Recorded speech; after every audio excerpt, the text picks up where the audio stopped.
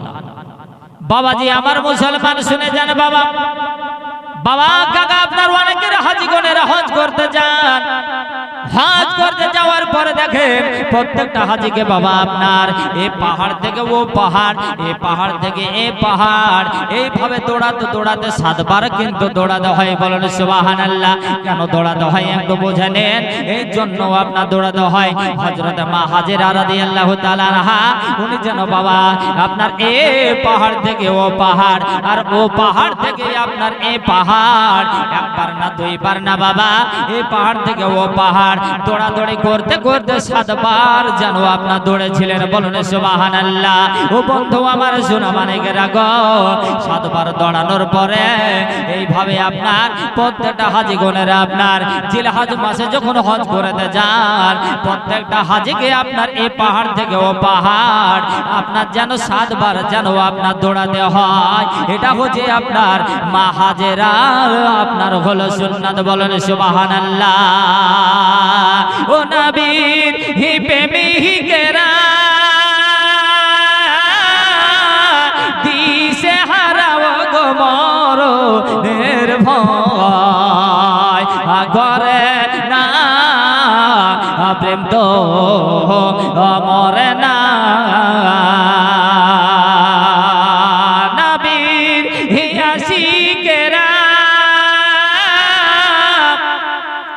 দিশে হারাও গো মরণের ভয়, করে না প্রেম তো মরে না।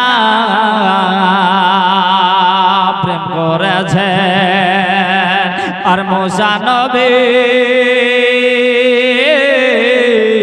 আর তোর পাহাড়ে গেলেন জহলে। জোরসে বলুন, এইভাবে হবে না, সবাই মিলে চিল্লে বলুন সুবহানাল্লাহ। মোহাব্বত ঝমঝম করে বলুন ইয়া রাসূলুল্লাহ। নবীর প্রেমিকেরা দিশে হারাও গো মরণের ভয়, করে না প্রেম তো মরে না। প্রেম করেছেন ইব্রাহিম নবী, প্রেম করেছেন ইব্রাহিম নবী আর তোর পাহাড়ে আর প্রেম করেছেন ইব্রাহিম নবী আর নমরুদের আগুনে গেছে জহলে। আর লগড়ি পুড়ে ফুল বাগিচা নাবে এবেরা হে জলে না প্রেম তো মরে না। প্রেম তো মরে না। নবীর প্রেমিকেরা দিশে হারাও গো মরণের ভয়, করে না প্রেম তো মরে না। প্রেম তো